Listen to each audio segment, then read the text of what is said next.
چند سال هستی؟ 10 سال است. 10 ساله. نام خدا، نام خدا. مکتب میری؟ نه، در ایران مکتب میرفتم، سنپچار بودم. سال جدید انشالله در مکتب میرم. به شکت است. چقدر وقت میشه از ایران آمدین؟ 2 ماه میشه. 2 ماه میشه؟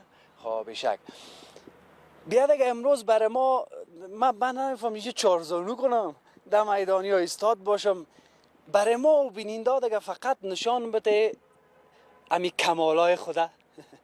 امی وقتی که با توپ، چقدر وقت است که با توپ سر کار داری؟ 4 سال میشه. 4 سال میشه. فوتبال هم میکردی حتما در ایران؟ خب کدام قسمت میدان زیاد، کدام پوزیشن بگویم، کدام قسمت میدان زیاد خوشت میاد؟ که سنگ طرف، مرکز، دفاع، کیپر، گل کیپر؟ مرکز.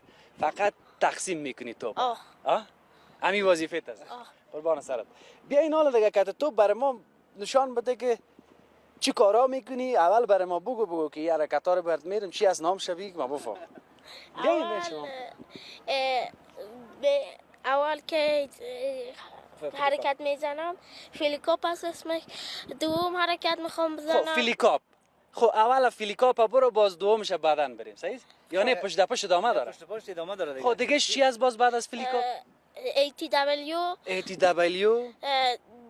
دو تا پا رو بزنم. دو تا پا رو نه، دو تا پا یا رو پا؟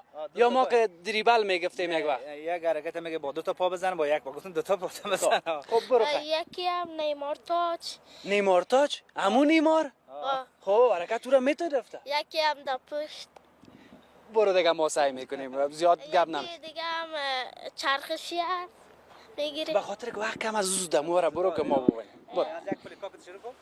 برو بخیر. زیاد است. همین که از توپ از زمین بلند میکنه میگن فیلیکاپ. نام خدا، نام خدا. بیاین شما می طرف، بیاین شما می طرف.